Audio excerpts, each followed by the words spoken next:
Olá, meus irmãos, graça e paz seja convosco. A lição de hoje, domingo, tudo se cumpriu. Tudo se cumpriu referente ao quê?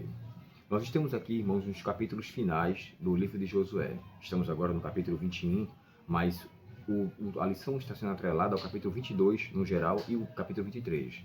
Então a gente vai respingar algumas coisas para confirmar as promessas que Deus tinha feito no passado e garantir de que elas de fato aconteceram. Toda promessa de Deus, ela é cumprida. Nunca, jamais Deus prometeu alguma coisa desde a história de Adão até os nossos dias e até o tempo por vir, Deus deixou de cumprir uma única palavra, uma única promessa.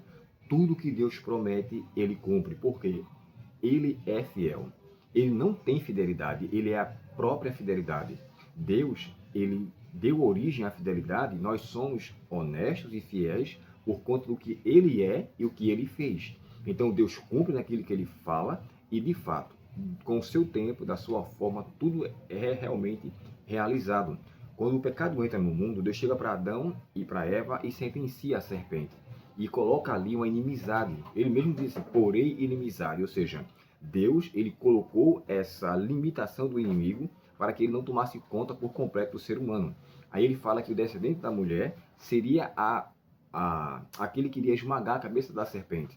E aquilo, de fato, é chamado do proto-evangelho. O que seria isso? O primeiro evangelho, as primeiras boas novas que Deus deu aos nossos primeiros pais, diante de uma situação totalmente adversa, que era o pecado existente na terra. O pecado começou a surgir até então. E essa promessa se cumpre quando Cristo vem a este mundo e na cruz do Calvário morre, dando-nos não só a condição de salvação, mas sentenciando a morte eterna, ou seja, Cristo em sua morte assassinou a morte eterna. Aquilo era um cumprimento de Gênesis capítulo 3 e o verso 15. Então, assim, as promessas de Deus, elas sempre se cumprem, mesmo que não seja no tempo daqueles a quem ele fez a promessa. Porque Deus disse aquilo para Adão e Eva. Eva, quando teve o primeiro filho, que era Caim, colocou o nome dele de aquisição. Caim quer dizer aquisição, adquirido, ou seja, adquirir um varão, o Senhor. No original, o texto Senhor está com S maiúsculo. Acreditava Eva que ele seria aquele que iria esmagar a cabeça da serpente. E Satanás, tomando conhecimento disso, causou nele o primeiro homicida, o primeiro fratricida, o primeiro a criar uma legião de perdidos. Olha só como Satanás tem prazer em desfazer as promessas de Deus. Mas não foi nele que ele cumpriu. Não foi em Caim que foi cumprida a promessa. Veio a surgir em Cristo. E a misericórdia de Deus foi estendida durante todo esse tempo, chegando até nós. Então, assim, tudo que ele falou, realmente ele se cumpriu. Ele cumpriu. E em Josué, capítulo 21, versos 43 e 45, nós encontramos ali 6 expressões. Tudo, todo, todas, mostrando que todas as promessas de Deus, tudo que ele falou se cumpriu. E nós entendemos que as expressões que dar continuidade à expressão tudo, tem a ver com tudo, ou seja, Deus deu toda a terra, Deus livrou todos os seus inimigos, ele nos fez cumprir todas as suas boas palavras e também tudo que ele falou se cumpriu. O que é que eu entendo com isso aqui? Nada que Deus tem feito, nada fugiu do controle daquele que ele tinha dito. Deus, ele é tão conciso com tudo que ele faz, tudo que ele é e tudo aquilo que ele promete, porque nada do que ele fala é atrapalhado. Deus, ele é o Senhor do tempo. E tudo aquilo que ele quer fazer, ele há de fazer. Tem um texto na Bíblia que chega a dizer assim, mas a minha palavra não voltará para mim vazia, mas fará tudo aquilo que me apraz. Isso é tão reconfortante, porque quando eu olho para a história do povo de Israel, momentos pareciam que o povo ia sucumbir, que o povo ia de fato ser exterminado. Deus entra com providência e traz satisfação. Qual é o seu problema hoje? Qual é a sua dificuldade hoje? Saiba que as promessas de Deus se cumpriram no passado, se cumprem hoje e se cumprirá no futuro. O que quer que seja que você esteja passando, fique certo, as promessas de Deus vai ser realizada. E de acordo com Paulo aos Filipenses, capítulo 1 e o verso 6, diz assim, aquele que começou a boa obra há de completá-la. Então, se você está vivendo ainda no processo da boa obra iniciada, por mais que agora esteja difícil, guarde em seu coração, ele vai completar. Para a honra e glória do seu nome, ele vai completar.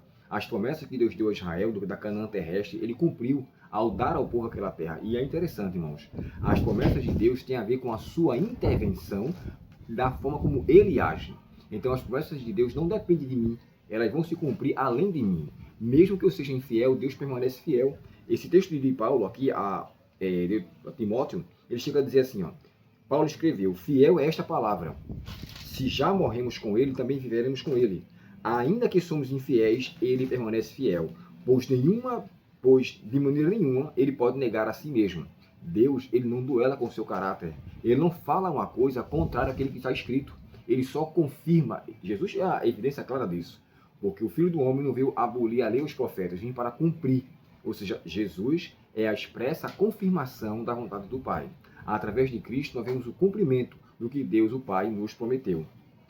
E aqui, eu queria ler com vocês pelo menos 3 textos. Deuteronômio capítulo 7 e o verso 9.